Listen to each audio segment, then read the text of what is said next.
Mga kapatid, ngayong araw, May 7, ipinagdiriwang ang National Health Workers Day.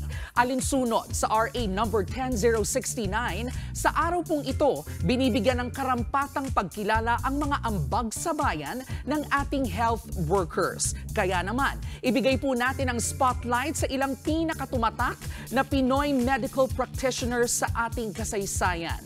Kasama po riyan ang tinaguriang kauna-unahang Pilipinang doktor na si Dr. Honoria Acosta Sison.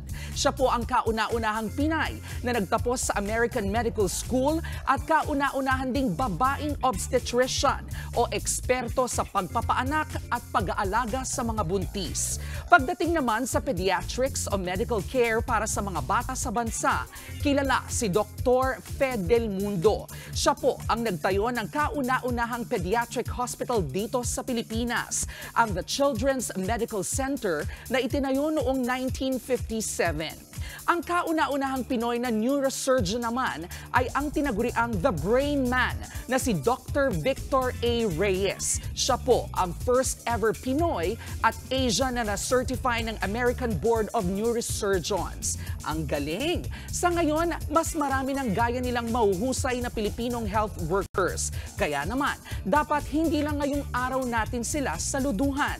Lagi po sana natin itong tandaan tulad ng araw-araw po nating paalala na ang K-alaman ay K-yamanan.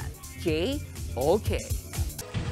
Mga kapatid, ito po ang inyong K-alaman Queen, Kalad Karen. Always remember na ang K-alaman ay K-yamanan. Kaya para sa latest showbiz news at dagdag impormasyon, mag-follow at mag-subscribe sa social media pages ng News 5. K-okay.